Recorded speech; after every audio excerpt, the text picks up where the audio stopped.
تو 2 سال کی مدت گزارنے کے بعد اپنے ویوز کو بھی ایکسپریس کر سکتا ہے. کوئی بھی آفیسر ایکسپریس کر سکتا ہے, کوئی پولیس والا بھی, کوئی جنرل بھی, کوئی محکمہ ڈاک کا ملازم بھی, محکمہ زراعت کا ملازم بھی, محکمہ موسمیات کا ملازم بھی, الیکشن کمیشن کا ملازم بھی اپنے ویوز ایکسپریس کر سکتا ہے. اور اپنے ویوز کو ایکسپریس کرتے ہوئے وہ جو چاہے کہہ سکتا ہے, توقع یہ کہ وہ پاکستان کے آئین سے انحراف نہ کر رہا ہو. جنرل صاحب نے ایک مثال دی تھی, مثال, اور میجسٹریٹ صاحب نے, اویس خان صاحب نے جو پرچہ کروایا اس میں انہوں نے لکھا ہوا ہے مثال ہے کہ, مثال پہ جنرل امجد شعیب صاحب پاکستان کے لیے 3 جنگیں لڑنے والے, سلاخوں کے پیچھے ہیں, اپنی ماں کے ساتھ اس وطن پاکستان میں آنے والے, فٹ پاتھوں پر سونے والے جنرل امجد شعیب صاحب سلاخوں کے پیچھے ہیں 80 برس کی عمر میں. اس سے زیادہ وہ اس ملک کو کیا دے سکتے ہیں؟ ہمارے موجودہ army chief general Asim Munir صاحب بھی ایک دن ریٹائر ہوں گے, اور ریٹائر ہونے کے بعد یقیناً اپنے ویوز کو ایکسپریس کریں گے. ان کے وہ ویوز پولیٹیکل, نان پولیٹیکل, وہ کسی کی حمایت میں بھی ہو سکتے ہیں, کسی کی مخالفت میں بھی ہو سکتے ہیں. کیا ویوز پر کسی کے خلاف پرچہ ہو سکتا ہے؟ پولیٹیکل ویوز پر. یہ ہمارے قانون نافذ کرنے والے اداروں کو سوچنا چاہیے. ہمارے جج صاحبان بھی اپنے ویوز ایکسپریس کرتے ہیں. شاہ خاور صاحب جج رہ چکے ہیں اور اب بھی آتے ہیں ٹیلی ویژن پروگرامز میں اپنے ویوز ایکسپریس کرتے ہیں, اور صرف وہ نہیں, اکثر لوگ کرتے ہیں.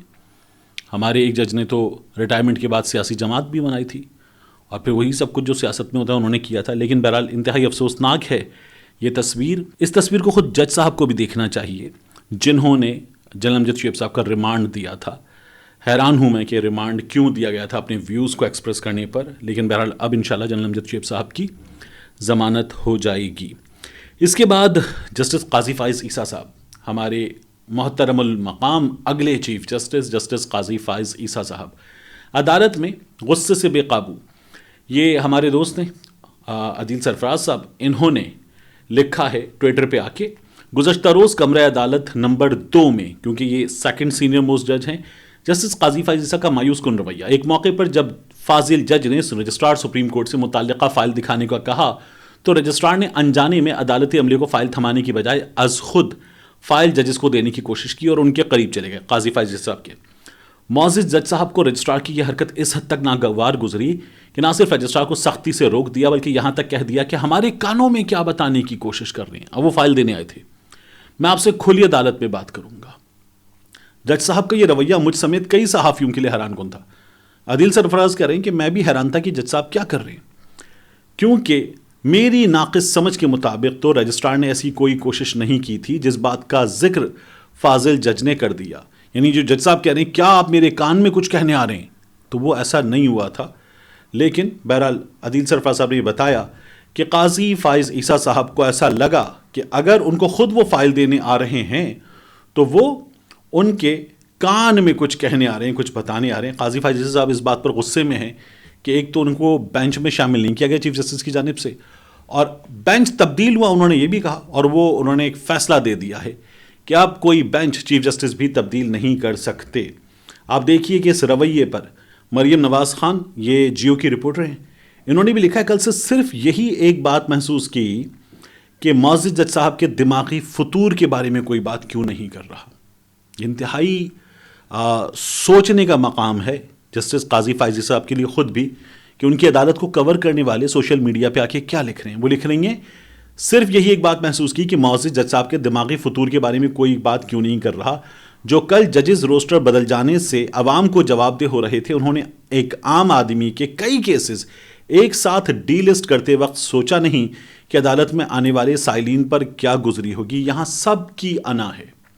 یہ ہمارے آئندہ کے چیف جسٹس صاحب کو خود آئینہ دکھا رہے ہیں لوگ, اور ان کو بتا رہے ہیں کہ آپ کیا کر رہے ہیں.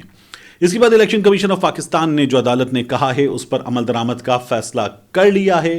الیکشن کمیشن آف پاکستان اب صدر مملکت کو خط لکھے گا. صدر مملکت نے خط لکھا تھا, الیکشن کمیشن آف پاکستان نے کہا تھا آپ کا رول نہیں بنتا. اب سکندر سلطان راجہ صاحب کے لیے لوگ پوچھ رہے ہیں ہن چنگے رہے ہو, ہن ٹھیک ہے, اب صحیح ہوا ہے. اب عدالت نے کہہ دیا ہے کہ آپ ان سے مشاورت کرنے کے پابند ہیں. تو الیکشن کمیشن آف پاکستان نے کیا کیا, ہنگامی اجلاس میں لا ونگ سپریم کورٹ کے فیصلے پر بریفنگ دے رہا تھا. وہاں اب یہ فیصلہ کیا گیا ہے کہ منو ان عمل درآمد کریں گے اور صدر مملکت اور گورنر خیبر پختونخوا فضل الرحمان کے سمدھی صاحب کو خط لکھا جائے گا. ممکنہ طور پر دونوں صوبوں میں انتخابات کی تاریخ عید الفطر کے بعد کی ہوگی. انتخابی شیڈیول 54 دن پر محیط ہوگا اور اداروں کے عدم تعاون کی صورت میں آرٹیکل 220 کا سہارا لیا جائے گا. میں نے پہلے بھی آپ سے کہا تھا ایبسولوٹ پاورز ہیں الیکشن کمیشن آف پاکستان کے پاس, انہیں استعمال کرنا چاہیے. تو اب وہ election commission of Pakistan in powers کو استعمال کرے گا, اور عمران خان صاحب نے اسی وجہ سے یہ کہا ہے کہ ہم اپنی جیل بھرو تحریک معطل کر رہے ہیں. اب ہم عدالت نے کہہ دیا انتخابات کروائیے, تو ہم انتخابات کی تیاری کریں گے. ملتے ہیں انشاءاللہ آپ سے اگلی ویڈیو میں.